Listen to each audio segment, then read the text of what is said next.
오늘은 갈라디아서 1장 6절에서 10절의 말씀을 가지고요, 복음과 다른 복음, 이런 제목으로 함께 우리 하나님 말씀 상고하려고 합니다. 오늘은 맥주 감사주일입니다. 잘못 발음하면 맥주 감사주일로 생각해서 여름에 시원할 때 맥주 한 잔 마시면 시원하니까 맥주 먹어도 되는가 보다, 맥주 마실 때 감사하자, 이렇게 생각할 수 있어요. 그런데 이건 보리맥자에 추수할 추자 써서 보리를 추수하고 난 다음에 하나님의 은혜에 감사해서 이렇게 지키는 절기입니다.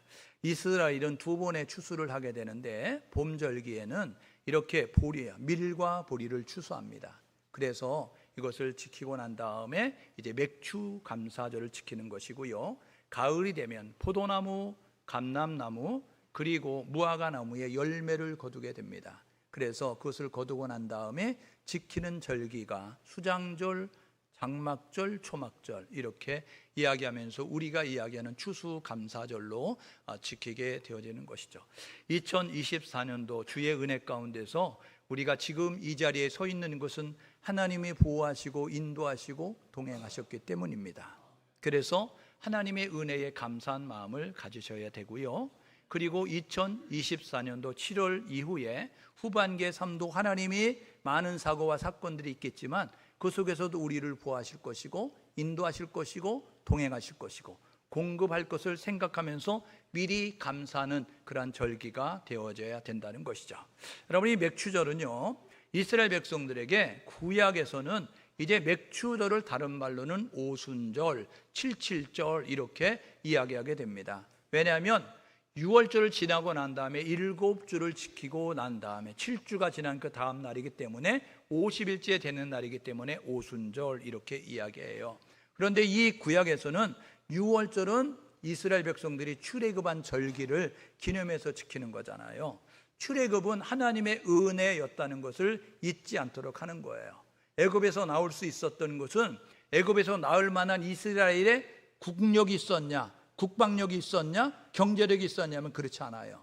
그런데 하나님이 10가지 재앙을 통해서 이 애굽의 바로가 이스라엘 백성들을 내보낼 수밖에 없도록 만들어서 너희들이 이 6월절 절기를 맞이하면 하나님이 우리에게 해방의 은혜를 베푸셨다, 자유의 은혜를 주셨다라는 모습을 가지고 지키게 한 것이 6월절이죠. 그리고 난 다음에 출애굽한 백성들이 시내 광야에 이르게 됐을 때 하나님께서 모세를 통하여서 시내산에 올라와서 하나님이 계약을 체결하고 그들에게 주신 율법을 수여받은 날입니다. 그러니까 신명기 28장에 보니까 너희가 나의 명령과 규례와 법도를 지켜 따라 살면 이야기하면서 축복을 약속해 주고 있는 거예요.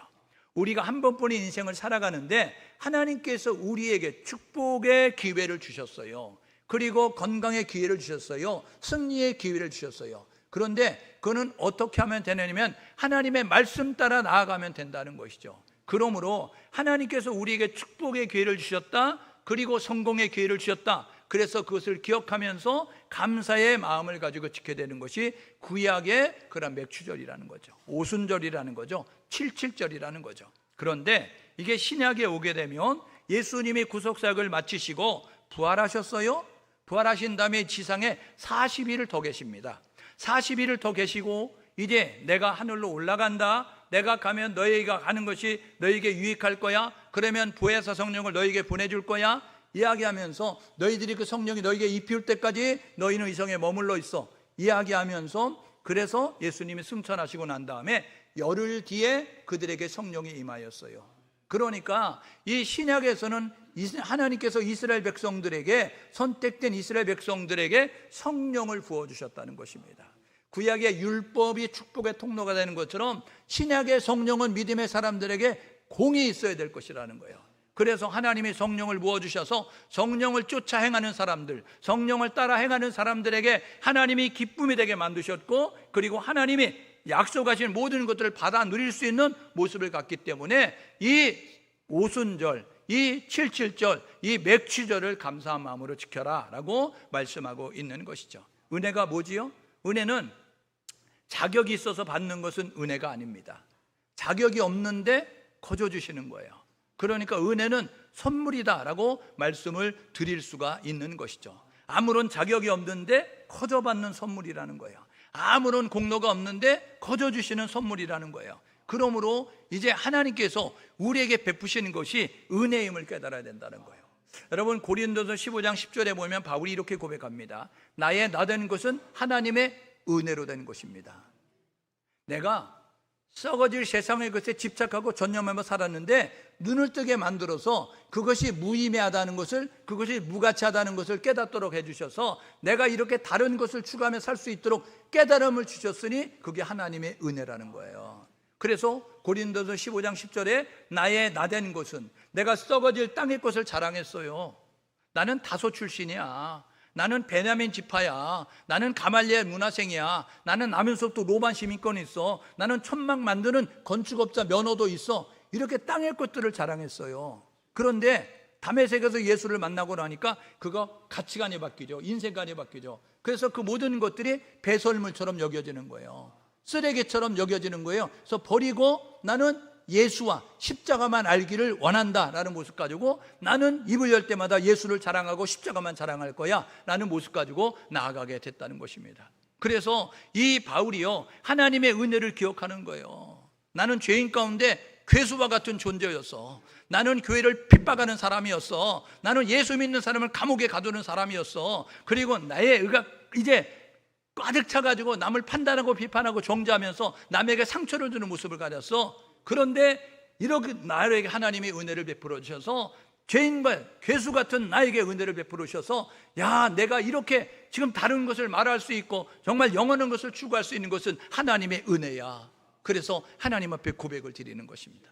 오늘 예배한 우리 모두가 이 맥추절 상반기를 잘 보내고 하반기를 맞이하는 이 시점에 하나님이 나에게 은혜를 베푸셨다라는 사실을 기억하셔서 지금까지 지내온 것이 하나님의 은혜이고, 이 자리에 있는 것이 하나님의 은혜이고, 그리고 우리가 하나님의 자녀가 된 것이 하나님의 은혜임을 깨달아서 하나님의 은혜에 감사의 고백을 드릴 수 있는 우리 모두 될 수 있기를 주님의 이름으로 축복합니다.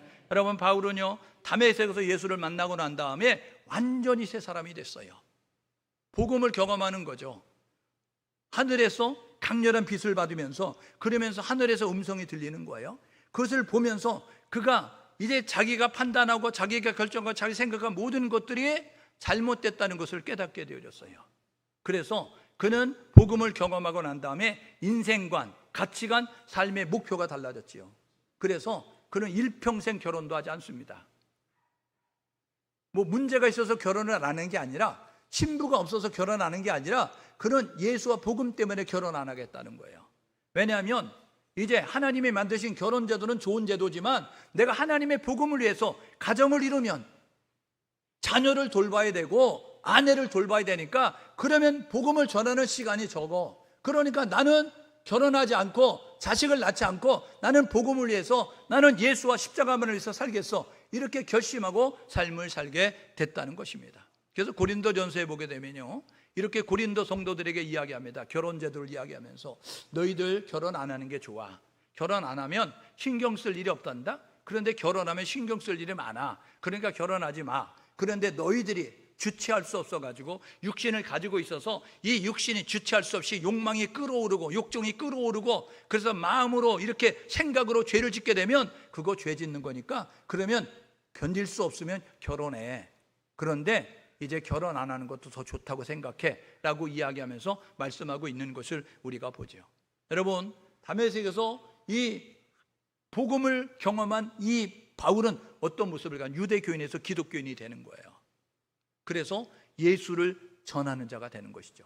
교회를 박해하고 교회를 파괴하는 자가 되어졌는데, 교회를 세우고 그리고 교인들을 감옥에 가두는 모습을 가졌는데, 이제는 기독교인들을 양성하고자 복음을 전하면서 이것저것을, 오래는 데가 없는데 갈 곳을 많은 모습 가지고 강도의 위험과 파손의 위험과 여러 가지 삶의 위험이 있지만, 돌에 맞아 죽을 정도가 되지만, 그렇지만 열심히 복음 전하는 복음 전도자가 됐다는 것입니다.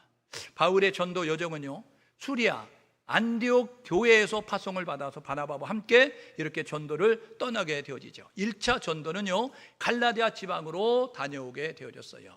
여러분, 바울의 1차 전도는 갈라디아 지방으로 가게 됐는데, 이 수리아 안디옥 교회에서 선교사로 파송을 받지요. 그래가지고 실루기아라고 하는 항구로 내려가서 배를 타고 첫 번째 간 것이 이 바나바의 고향 구브로 섬에 가요. 구브로 섬에 가서 이제 동쪽 항구로 들어가서 서쪽 항구에서 배 타고 육로로 가기 전에 이제 섬을 관통하면서 복음을 전하고 난 다음에 아탈리아 항구에 도착하고, 그리고 밤빌리아 버가 육로로 들어가고, 그 다음에 비시디 안디옥으로 나아가고, 그 다음에 이고니온과 루스드라와 더베로 나아가는 선교 여정을 떠납니다. 여러분, 비시디 안디옥, 이고니온, 루스드라, 더베가 갈라디아 지방이에요. 보십시오.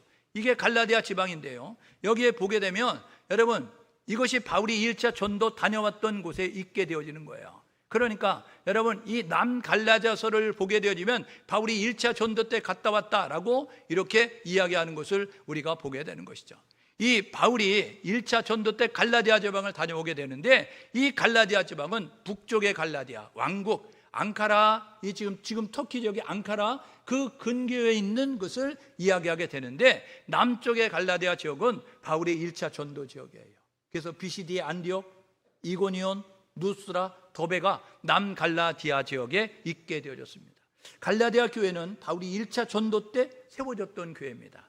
아까 말씀드렸잖아요. 비시디 안디옥을 거쳐서 이제 그 이고니온, 그 다음에 루스드라, 더베 이 지역을 다니면서 예수 믿으십시오, 예수 믿으면 복 받습니다, 예수 믿으면 구원받습니다, 이런 모습 가지고 복음을 전했어요. 그래가지고 예수를 믿겠다라고 결심한 사람들이 모여가지고 교회가 세워졌거든요. 그런데 이 갈라디아 교회가 1차 전도 때 세워졌는데, 갈라디아서는 언제 기록됐느냐? 여러분, 두 설이 있게 되는데, 첫 번째 설은 뭐냐면 바울이 1차 전도를 마치고 수리 안디옥으로 돌아왔어요. 역순으로 돌아오잖아요. 그러니까 여기 보게 되면 루스드라까지 갔거든요. 루스드라까지 간 다음에 다시 더베까지 갔는데, 더베에서 다시 루스드라로, 이고니온으로, 비시디 안디옥으로, 그래서 이제 수리 안디옥으로 오는 그 여정으로 다시 갔던 길을 되돌아서 이제 1차 선교를 마치게 되어졌거든요. 그래서 1차 수리 안디옥에 와가지고 선교 보고하게 되어지는데, 들리는 소문이 비시디 안디옥에, 이고니온에, 그리고 루스드라에, 더베에 예수 믿겠다고 결심한 그 사람들이 지금 다른 복음 때문에 혼란을 겪고 있어. 그들이 지금 교회가 혼란 가운데 있어. 그 소식을 듣게 돼서 쓴 것이 1차 전도 후에 기록된 갈라디아서이다 라고, 갈라디아서다라고 이야기하는 거예요. 또 한 설은 있는데, 많은 학자들이 그것을 따르지 않고 1차 전도 후에 기록된 것이다 라고 이렇게 이야기하게 되죠. 3차 전도 때는 전도하는 가운데 레베지오 지역에 있었을 때 갈라디아 지역의 소식을 듣고 기록을 했다라고 이야기하는데, 성경학자들의 대부분은 1차 전도 후에 바울이 기록했다라고 이렇게 이 설을 이제 믿고 있게 되어지는 것이죠. 여러분, 갈라디아서의 집필 동기가 뭐냐? 왜 갈라디아를 썼을까? 첫 번째 두 가지 이유인데, 첫 번째는 뭐냐면 다른 복음은 없다는 것입니다. 여러분, 다른 복음은 없다는 거예요. 바울이 전한 복음이 뭐죠? 바울이 전한 복음은요, 예수에 관한 소식을 전했어요. 그래서 여러분, 우리가 지난 주간에 살펴봤던 사도행전 14장 15절에 보십시오. 사도행전 14장 15절에 루스드라에서 복음을 전하다가 이제 그들이 안진뱅이를 고치는 모습을 갖게 되니까 그 섬에 난리가 난 거예요. 그 도시에. 이 바나바와 바울에 대해서 뭐라고 이야기하냐면 허메스스 이야기하면서, 그러면서 신이 인간의 모습으로 왔다라고 하면서 신격화하는 모습을 갖게 돼요. 그때에 그들이 손살을 치면서 우리는 당신들과 같이 똑같은 인간입니다. 우리는 연약합니다. 우리는 한계가 있습니다. 이것을 행하시는 분은 하나님이십니다 라고 이야기하면서 사도행전 14장 15절에 이야기합니다. 우리가 너희에게 복음을 전하는 것은, 우리가 이것을 전하는 것은 너희로 헛된 것을 버리고 하나님께 돌아오게 하려 합니다 라고 이야기하는 거예요. 저와 여러분 모두가 기억해야 될 것은 뭐냐면, 복음은 헛된 것을 쫓아가는 사람들에게 이제 집착하고 있는 것들이 헛된 것이니까, 썩어질 것이니까, 영원하지 않으니까 그것을 버리고 영원하신 하나님을 바라보면서 하나님이 마련하신 구원의 길을 쫓아서 구원의 길로 걸어가는 것이, 하나님께 돌아오는 것이 이제 사는 길이다 라고 전하는 것이 복음을 전하는 거라는 거예요. 여러분, 갈라디아서를 왜 집필했느냐? 그들은요, 다른 복음을 지금 들으면서 혼란 가운데 있게 되는 거예요. 왜냐하면 지금 거짓 선동자들이 와가지고 예수만 믿어서 구원받는다고 그게 말이 되냐? 이야기하니까 그럴듯해 보이는 거예요. 그래서 그들이 그럼 어떻게 되는데 이야기하니까, 유대인처럼 난지 8일 만에 할례를 받아야 돼. 그리고 유대인으로 율법을 통해서 구원받거든 율법을 잘 지켜야 돼. 라고 이야기했어요. 그러니까요, 예수만 불러가지고 구원받는다, 이거는 믿어지지가 않는데, 그렇지, 우리가 뭔가 좀 고행도 하고, 우리가 뭔가 좀 수고도 하고, 우리가 뭔가 좀 희생을 해야 구원받을지 않을까? 이런 생각이 되어져서, 그래서 갈라디아 사람들이 헷갈렸다는 거예요. 그래서 다른 복음은 없다, 6절은 이렇게 이야기하잖아요. 그러면서 8절 9절에 뭐라 그래요? 하늘에서 내려온 천사라고 할지라도 다른 복음 전하면 저주받아, 이렇게 말씀하고 있는 거예요. 여러분, 다른 복음은 없다는 거죠. 두 번째가 뭐냐면, 구원받은 성도들은 어떻게 살아야 되느냐? 사람을 의식하며 살면 안 돼. 너희들은 하나님을 의식하며 살아야 돼 라고 이야기하는 거예요. 여러분, 우리는 사회 공동체, 사회적 동물이기 때문에 사회 공동체를 이룹니다. 회사 가면 회사 공동체, 학교 가면 학교 공동체, 마을에 살면 마을 공동체가 있죠. 그러면 거기서 사람들은 보는 대로 말해요. 사람들은 느끼는 대로 말해요. 이 사람은 키가 크다, 이 사람은 키가 작다. 저마다 주관적으로 판단하고 말하는 겁니다. 이 사람은 살이 쪘다, 살이 안 쪘다, 주관적으로 말하는 거죠. 이 사람은, 여러분, 뭐라고 이야기해요? 이 사람은 옳다, 그러다, 주관적으로 말하는 거예요. 여러분, 그런데요, 사람들이 거기에 일희일비하는 거예요. 사람의 눈치를 살피는 거예요. 사람의, 여러분, 그 평가에 귀를 기울이고 그것에 대해서 환호도 하고 그것에 대해서 낙담하는 그런 모습을 갖게 되는 것입니다. 그런데 바울이 이야기하는 거예요. 야, 사람들을 의식하면 안 돼. 사람들을 무시는 하지 말지만 사람들의 말에 일희일비하지 말고 너희를 만드신 하나님께 집중하며 살아, 이야기하는 거예요. 왜요? 이사야서 43장 이제 4절 말씀에 보니까 하나님은 우리를 보배롭고 존귀하고 사랑스러운 존재로 만들었다는 거예요. 다시 말하면 우리는 하나님의 걸작품이라고요. 하나님이 우리를 만드시고 보시기에 심히 좋았더라, 이렇게 말씀하잖아요. 그러므로 저와 여러분 모두가 하나님의 나를 어떻게 평가할까, 하나님의 나를 어떻게 생각할까, 하나님이 나에 대해서 뭐라고 말할까, 이것에 관심을 가지고 저와 여러분 모두가 사람들을 무시하지 말고 그 말에 귀를 기울여서 일희일비하지 말고 하나님을 바라보면서 하나님의 평가를 기대하면서 저와 여러분 모두가 창조의 목적에 부합한 모습 가지고 나아감이 우리 가운데 있어야 된다라고 이야기하는 거예요. 옆 사람에 서로 격려하십시다. 사람을 의식하지 마십다. 사람을 무시하지는 말되 너무나 의식해가지고 그들의 말 한마디에 일희일비하는 모습 가지고 여러분들 행동이 위축당하는 그런 모습 가지면 안 돼요. 예? 여러분, 그건 지나간다고요. 사람들은 주관적으로 말하는 거예요. 키가 큰 게 기준이 어디 있어요? 얼마가 크면 키가 크고 얼마나 작으면 키가 작은 거예요. 얼마나 살이 쪘으면 살이 쪘다 그러고 얼마나 살이 안 쪘으면 살이 안 쪘다 그러는 거예요. 주관적으로 말하는 거예요. 얼마나 이쁘면 이쁘다고 얘기하고 얼마나 못생겼으면 못생겼다고 얘기하는 거예요. 이거는 내 주관이라고요. 내가 볼 때 못생겼다고 이야기하는 것이고, 내가 볼 때 키가 작다고 이야기하는 것이고, 내가 볼 때 살이 쪘다고 이야기하는 것이지. 그러니까 저와 여러분 모두가 세상의 판단에, 세상의 기준에 그렇게 너무 일희일비할 필요가 없다라는 모습 가지고 나아감이 우리 가운데 있어야 된다는 것이죠. 그럼 복음이 뭐냐? 다른 복음은 없다 이야기하는데, 그러면 복음이 뭐냐? 복음은요, 유앙겔리온 이야기하면서 복된 소식, 기쁜 소식, 좋은 소식입니다. 여러분, 목마른 사람에게 물이 먹고 싶은데 저기 물 있어요, 이게 복된 소식이에요. 네? 배고픈 사람에게 저기 빵이 있어요, 저기 떡이 있어요, 이게 복된 소식입니다. 여러분, 문제가 있는 사람에게 저기 해답이 있어요, 이게 복된 소식이에요. 아픈 사람에게 저기 가면 약을 구할 수 있어요, 저기 가면 병이 나요, 이게 복된 소식이라고요. 여러분, 죄 때문에 고통 가운데 있는, 그리고 영원한 지옥 갈 수밖에 없는데 죄를 사함받고 그리고 지옥 가지 않고 영원한 천국 갈 수 있다고 이야기하는 것이 복된 소식이에요. 그래서 우리의 죄를, 우리의 죽음에서 살 길이 있다고 전해지는 것이 복된 소식이라고요. 먼 길을 떠나는 우리 믿음의 지체들이 가서 하는 것이 뭐예요? 그들의 미모를 자랑하겠어요? 그들의 경제력을 자랑하겠어요? 왜 가요? 그들이 예수를 부르면 구원받는데, 예수를 믿으면 구원받는데, 예수를 믿지 않으니까, 예수를 부르지 않으니까 예수 부르면 구원받는다고, 예수 믿으면 구원받는다고 말하러 가는 거잖아요. 그것을 들려주러 가는 것이잖아요. 저와 여러분 모두가 이것이 복된 소식이라는 사실을 기억하셔서 예수님의 탄생이 복된 소식이고, 예수님의 고난과 죽음이 복된 소식이고, 예수님의 부활이 복된 소식이고, 예수님의 승천이 복된 소식이고, 예수님의 재림이 복된 소식이에요. 예수의 가난 소식이 복된 소식이다. 왜요? 인간의 모든 문제를 예수 그리스도가 해결하셨기 때문에 그렇습니다. 문제가 없는 인생은 없죠. 그런데 문제가 있는 인생 가운데 그 문제를 해결받는 비결은 예수 앞에 나오면 구원받아요. 예수 앞에 나오면 해결받는다고요. 여러분, 구원은 세 가지 구원을 말씀드렸어요. 과거적 구원, 현재적 구원, 미래적 구원이 있다고요. 과거적 구원은 죄에서 건진받아서 여러분 마귀의 자녀가 하나님의 자녀가 되는 것입니다. 미래적 구원은 죽어서 천국 가는 것입니다.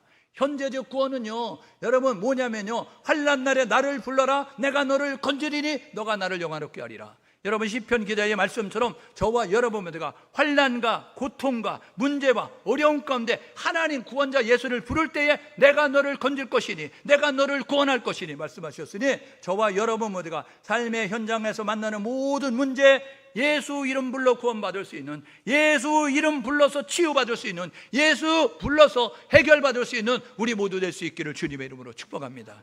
옆 사람 서로 격려하시는데, 예수 이름 부르면 해결받습니다. 예수를 부르셔야 된다고요. 예수를 믿어야 된다고요. 근데 예수를 안 부르고 의사를 부르잖아요. 예수를 안 부르고 약을 부르잖아요. 예수를 안 부르고 사람을 부르잖아요. 그래서 문제 해결 안 되는 거예요. 인생의 모든 문제 해답은 예수 그리스도. 인생의 모든 문제 해소는 예수님. 이 사실을 기억하셔서 언제 어디서나 예수님을 부를 수 있기를 주님의 이름으로 축복합니다. 그래서 구원과 인생의 해답 대신 예수님이 복음인 거예요. 그러면 여러분 요한복음 14장 6절에 보니까 예수님께서 이렇게 말씀하시죠. 내가 곧 길이고 진리고 생명이니 나를 통하지 않고는 아버지께로 갈 수 없다. 여러분 하나님께 나아가는 유일한 길은 뭐냐면 예수 그리스도예요. 예수 그리스도를 통해서 하나님께 나아갈 수 있어요.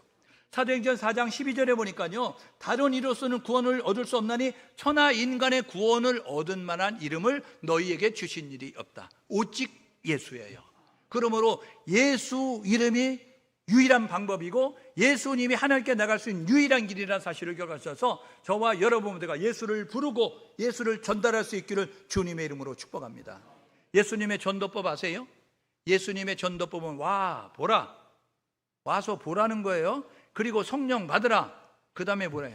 가라 이야기하는 거예요. 왜요? 성령 받았어요? 그러면 너희들이 세상에 가서 너희들이 와보기 전에 있는 그 세상의 사람들, 주저하고 망설이고 있는 사람들, 땅의 것에 육신의 것에 세상 것에 연연하는 그 사람들에게 너희들이 예수를 전하라는 것입니다. 예수를 증거하라는 것입니다. 왜요? 예수를 불러야 구원받으니까, 예수를 믿어야 구원받으니까. 이 세상에 예수가 필요 없는 사람은 아무도 없어요. 자, 인생은요, 한 번 났다 죽는 것은 정한 것입니다. 그 후에는 반드시 심판이 있어요. 여러분 심판대 앞에 서면 하나님이 심판하는 거는 돈 얼마 벌었냐 이거 판단하지 않아요. 너 자동차 못 탔냐 이거 판단하지 않아요. 너 세상에 착한 지 얼마냐 이거 판단하지 않아요. 여러분 마가복음 16장 15절에 너희는 온 천하에 다니며 만민에게 복음을 전파하라. 마가복음 16장 16절 듣고 믿는 자는 구원받을 것이고 믿지 아니하는 자는 정죄받으리니. 예수 믿으면 구원받아요. 예수 믿지 않으면 정죄받는다고 지옥 간다고요. 그러므로 저와 여러분 모두가 나만 예수 믿는 것에 만족하지 말고 저와 여러분 모두가 예수 모르는 사람들에게 예수 믿으십시오, 예수 불러야 합니다라고 예수 이름 전할 수 있는 우리 모두 될 수 있기를 주님의 이름으로 축복합니다. 다른 복음은 뭐죠? 다른 복음은요 유사복음입니다. 거짓 복음이에요. 변질된 복음이라고요. 여러분 다른 구원자가 있다는 거 아니에요. 종교다원주의, 혼합주의 같이 그렇게 이야기하는 거 아니에요. 모든 종교에 구원이 있다라고요. 여러분 어디 모든 종교에 구원이 있어요. 구원은 오직 예수를 통해서 구원받아요. 예? 그러므로 예수의 이름을 부르는 것 외에는 구원받을 수 없다라는 사실을 기억하셔서 예수의 이름을 부를 수 있도록 전할 수 있는 우리 모두 될 수 있기를 주님의 이름으로 축복합니다. 그런데요 종교다원주의 혼합주의 물들면 어떻게 돼요? WCC가 이야기하는 거잖아요. 모든 종교에 구원이 있다. 그러니까 상호 종교 존중하면서 그러면서 아무 신이나 하나 부르면 그 신이 이제 좋은 세계를 이끌어 주신다라고 이야기했어요. 이거는 사단이 속이는 겁니다. 여러분 고린도서 11장 14절에 보니까 다른 영, 다른 예수, 다른 복음 이렇게 말씀하고 있어요. 그러므로 저와 여러분 모두가 다른 예수, 다른 구원자, 여러분 다른 영, 여러분 악한 영, 그러면 다른 복음, 여러분 유사한 변질된 복음이 있다는 사실을 기억하셔서 저와 여러분 모두가 예수 외에 구원 없다는 사실을 기억할 수 있기를 주님의 이름으로 축복합니다. 그럼 왜 다른 복음을 쫓아가죠? 왜 다른 복음을 허용하죠? 세 가지입니다. 첫 번째는 복음을 모르기 때문에 그래요. 복음은 예수입니다. 예수를 통해서 구원받는데 예수를 모르는 거예요. 두 번째가 뭐냐면요 여러분 자신의 생각 때문에 그런 거예요. 뭔가 좀 희생을 해야 되지 않을까? 뭔가 좀 고행을 해야 되지 않을까? 그러니까 교회는 한 50년 다녀야 구원받는다. 그러면 그게 믿어지는 거죠. 예수님이 부활하셨을 때 어떻게 했어요? 예수님이 부활했을 때 죽은 자가 어떻게 생각해? 어떻게 부활해? 그 자기 생각으로요. 예수님은 심하게 뚜들겨 맞아가지고 기절했는데 그게 이제 죽은 줄 알고 매장을 시켰는데 부시시 일어났다. 그래서 기절설을 이야기하는 거예요. 그게 죽었다가 살아난 것보다 그럴듯해 보이잖아요. 자기의 지식으로는, 이성으로는 기절했다가 일어나는 것은 가능하지만 죽었다가 사는 건 불가능하니까 자기의 수준으로 하나님의 이 하신 일을 폄하하는 모습 같죠. 동정녀 탄생 마찬가지 아니에요? 정자가 난자가 만나야 아기가 태어나는데 이제 성령으로 잉태됐다라고 얘기하니까 신학교에서 강의하는 교수조차도요, 성령으로 잉태된 것은 아니다라고 이야기하는, 여러분, 이런 모습을 갖게 되잖아요. 여러분, 하나님이 못할 게 있어요? 창세기 17장 1절에 하나님은 전능하신 하나님입니다. 사람은 할 수 없는 거 하나님은 하실 수 있다는 사실을 기억하셔서, 무에서 유를 창조하신 하나님은 말씀으로 천지를 창조하셨어요. 성령으로도 아기가 태어날 수 있도록 하실 수 있는 능력의 하나님을 기억하시면서 저와 여러분들과 우리의 생각으로 부족하다, 미흡하다라고 생각하지 말고 이 예수만 부르면 구원받는다라는 사실을 기억하고 살 수 있기를 주님의 이름으로 축복합니다. 왜 여러분 이 다른 복음을 받아들이죠? 그것은 뭐냐면요, 육체의 욕심에 끌리기 때문에 그래요. 사람들은요, 서 있으면 앉고 싶습니다. 앉으면 눕고 싶어요. 눕고 싶어요. 누우면 자고 싶어요. 이게 사람의 속성입니다. 그런데 보십시오, 우리 복음을 듣는 사람들이 세 번째 넘어가는 다른 복음을 쫓아가는 이유가 뭐냐면, 우리의 육체는요 끊임없이 우리에게 유혹한다고요. 우리의 육체는 100년이면 수명이 다합니다. 유통기한 끝나요. 그러니까 우리 육체는 우리에게 끊임없이 귀에다 속삭이는 거예요. 먹고 마시고 쉬어라. 노세 젊어 노세, 늙어지면 못 노나니. 그러니까 기회 있을 때 먹어, 기회 있을 때 마셔, 기회 있을 때 열심히 놀아, 이런 모습 가지고 이야기한다고요. 그런데요 여러분, 보이는 것은 잠깐이고 보이지 않는 것은 영원하죠. 여러분, 보이지 않는 영원한 세계를 준비하기 위해서 보이는 이 우리가 있는 것이 주장하는 시간 동안에 준비하지 않으면 안 된다는 거예요. 그래서 저와 여러분 모두가 이 호흡을 하고 살아가는 동안에 저와 여러분 모두가 영원한 시간을 해서 준비함이 우리 가운데 있어야 되는 것입니다. 그런데 많은 사람이 육체에 끌려가죠. 갈라디아서 5장 24절에 이렇게 이야기합니다. 그리스도 예수의 사람들은 육체를 정욕을 십자가에 못 받는다. 여러분, 자기의 육체, 그것을 십자가에 못 박고 정욕과 탐심도 십자가에 못 박는 줄 계속하는 모습을 갖는 것이 믿음의 사람들이 가져야 될 삶의 자세라는 것이죠. 여러분, 진짜 복음이 뭡니까? 진짜 복음은 예수 대속의 은혜를 통해서 구원받는 거예요. 오늘 갈라디아서 1장 4절에 보십시오. 대속의 은혜를 하나님이 예수를 통해서 우리에게 죄를 속함받는 비결을, 방법을 마련해 놓으셨어요. 그래서 예수의 피가 우리의 죄를 모두 깨끗게 하시기 때문에 예수의 보혈을 믿는, 십자가 죽음을 믿는 모습을 가질 때 예수 대속의 은혜로 구원받는 사람을 믿고 예수를 믿는 믿음을 가지고 하나님께 영광 돌리는 것이 진짜 복음입니다. 가짜 복음은 뭐예요? 가짜 복음은 이겁니다. 할례를 통해서 구원받아, 할례해야 구원받아, 율법을 지켜야 구원받아. 여러분, 그렇지 않습니다. 부모의 은혜를 깨달으면 어때요? 부모의 은혜를 깨달으면요, 그 자식은요 효자가 됩니다. 돈을 낭비하지 않아요. 시간을 낭비하지 않아요. 인생을 낭비하지 않아요. 왜요? 우리 부모가 나를 가르치느라고 밤잠을 안 자고 이렇게 열심히 일하고 이렇게 수고했어. 그러니까 내가 시간을 허투루 쓰면 안 돼. 내가 나쁜 친구들과 만나면 안 돼. 내가 나쁜 행동을 하면 안 돼. 그래서요 효자가 되는 거예요. 여러분, 나라의 은혜를 깨달으면요 애국자가 되는 거예요. 내가 나라를 위해서, 내가 나라가 있기 때문에 이렇게 누리고 있었고, 내가 나라가 있기 때문에 이런 모습을 가졌다고 한다면 애국자가 되라고 하지 말아도 애국자가 된다고요. 왜요? 은혜를 깨달았기 때문에 그런 것이죠. 여러분, 그런데요 이 다른 복음은요 이제 그것이 아니라 할례를 통해서, 율법을 통해서, 또는 영지주의는, 초대교회 당시에 있었던 영지주의는 뭐냐면요, 한 번 구원은 영원한 구원이야. 그런데 육체는 연약하니까 육체가 원하는 대로 살아도 구원은 문제가 없어요. 여러분, 그렇지 않습니다. 우리는 날마다 구원을 이루어 가야 될 줄 믿습니다. 구원받은 사람은요 거룩함을 유지해야 되는 거예요. 그래서 요한복음 3장 16절 말했죠. 누구든지 이제 하나님이 세상을 이처럼 사랑하사 독생자 주셨으니 예수 믿어야 돼요. 그러면요 고린도 3장 16절로 가서 너희가 하나님의 성전인 것과 너희 안에 하나님의 성령이 거하는 거 알지 못하느냐? 고린도전서 3장 17절. 만일 누구든지 성전 더럽히면 하나님이 멸하시리라. 여러분, 그 말씀 기억할 수 있기를 주님의 이름으로 축복합니다. 여러분, 그러니까 내가 거룩하니 너희도 거룩하라, 하나님의 요청이에요. 하나님의 자녀가 됐다고 한다면 저와 여러분 모두가 거룩한 생각, 거룩한 말, 거룩한 행동이 우리 가운데 있어야 되죠. 여기에 머무르지 말고 또 나가야 되는데 요한일서 3장 16절이에요. 요한일서 3장 16절이 뭐예요? 예수가 우리를 위해서 목숨을 버리셨으니, 예수가 죄인들을 위해서 우리를 죽으셨으니, 우리를 위해 죽으셨으니 우리도 이웃을 위하여, 형제를 위하여 죽는 것이 마땅하지 않느냐. 저와 여러분 모두가 예수를 모르는 사람들을 위해서 저와 여러분 모두가 예수를 알 수 있도록 예수님처럼 희생하고 예수님처럼 헌신하고 예수님처럼 수고할 수 있는 우리 모두 될 수 있기를 주님의 이름으로 축복합니다. 그런데 영지주의를 통해서 한 번 건 영하는 건 육체가 원해서 살아도 문제없어 이야기하죠. 행위를 통한 건 행위가 있어야 돼 라고 이야기하는 거예요. 그래서 타종교에서 이야기하는 면죄부, 함량 미달되어서 연옥에 가 있는 사람 자식들이, 그 후손들이 면죄부에 헌금하게 되면 그것이 천국으로 이사간다. 성경에 어디에 써 있어요? 여러분, 그런데요, 그렇게 사람들을 호도해서 유사복음, 변질복음, 사이비 복음이 있게 되어지는 것이죠. 기복신앙, 샤머니즘과 미신을 통하여서 이제 예수 믿으면 복 받는다라고 이야기했어요. 예수 믿으면 복 받죠. 그러나 예수 잘 믿어도 요셉처럼, 여러분 그 예수 잘 믿어도 욥과 같이 여러분 고난도 받을 수 있어요. 그러므로 저와 여러분 모두가 기복신앙, 번영신앙, 긍정적 태도를 가지면 이제 모든 것이 된다. 여러분, 물론 긍정적인 말을 해야 되죠. 그러나 그 가운데 빠져서는 안 될 것은 하나님을 믿는 믿음으로 말을 해야 되는 거예요. 믿음이 없이 긍정의 말을 한다고, 긍정의 생각을 한다고 되는 것이 아니죠. 그러므로 이것이 다른 복음임을 깨닫고 저와 여러분 모두가 예수가 진짜 복음이다, 예수의 탄생, 예수의 고난과 죽음, 예수님의 부활, 예수님의 승천, 예수님의 재림의 복음이다 라는 사실을 기억하셔서 예수 그리스도로 힘있게 외치고 나아갈 수 있기를 주님의 이름으로 축복합니다. 이렇게 결단하고 사십시오. 지금까지 지내온 게 하나님의 은혜잖아요. 이 자리에 있는 게 하나님의 은혜잖아요.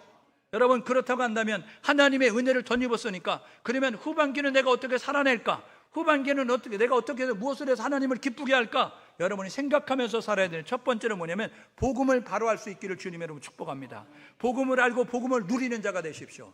복음은 예수 그리스도십니다. 여러분, 복음을 아는 것으로 그치지 말고 내 마음속에 예수를 모심으로 말미암아 이 복음을 누리는 자로 살아가야 된다고요. 여러분, 복음에 합당한 생활이 뭐예요? 세 가지 아니에요?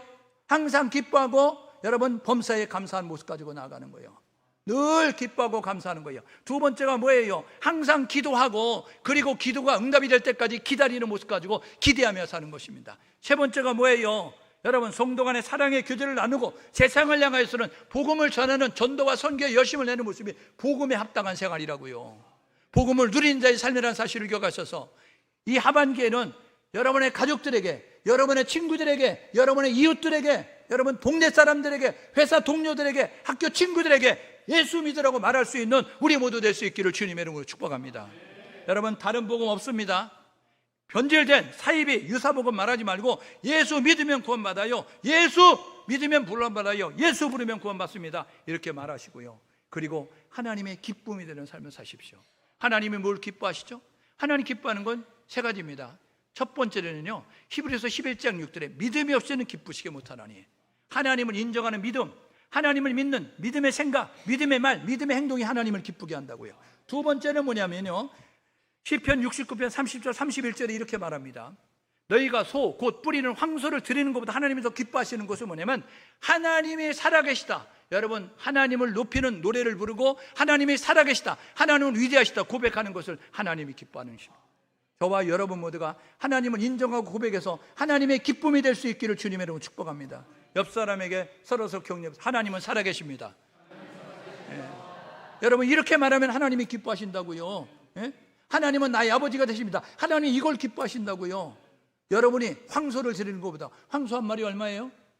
소고기 가서 먹어도 15만 원, 20만 원 들잖아요. 그런데 황소 한 마리는 얼마나 되겠어요? 그런데 황소를 드리는 것보다 하나님이 더 기뻐하는 거, 하나님은 살아계십니다, 하나님은 나의 아버지십니다, 이거 기뻐한다고요. 저와 여러분 모두 하나님이 기뻐하는 거 간단해요. 매일 하나님이 살아계십니다, 하나님이 나를 사랑하십니다, 나도 하나님 사랑합니다. 이게 자식이요, 아빠 사랑해 이거요, 게임 끝나요. 예? 아빠 지갑, 야 너 돈 필요한 데도 다 가져가, 이렇게 되는 거예요. 예? 그런데요, 엄마 아빠는 왜 나를 나가지고 이런 모습을 되면 되겠어요? 예? 그냥 엄마 사랑해요, 아빠 사랑해요, 그러면요 필요한 거 없냐? 그냥 끝나요. 우리 젊은 학생들은 기억하셔서 그냥 그렇게 하면 돼요. 예? 그러면 지갑이 열리는 거예요. 필요한 거 없냐? 아유, 됐어요. 되긴 뭘 돼. 야, 돈 있어야지. 그러면서 막 쥐어준다고요. 예? 그러니까 여러분, 돈이 있을 때 인심도 나는 거예요. 그러니까 부모의 마음을 흡족하게 해드려서, 부모의 마음을 기쁘게 해서 친구들이 이렇게 활동할 수 있는 모습 가지고 나아갈 수 있도록, 우리 하나님의 기쁨이 되게 해서 하나님을 인정하고 고백할 수 있기를 주님의 이름으로 축복합니다. 여러분, 잠언에 보니까 하나님은 정직한 자를 기뻐하신다고요. 정직한 좋을 줄은 하나님이 기뻐하신다고요. 진실하고 정직하십시오. 성실함은 하나님이 기뻐하십니다.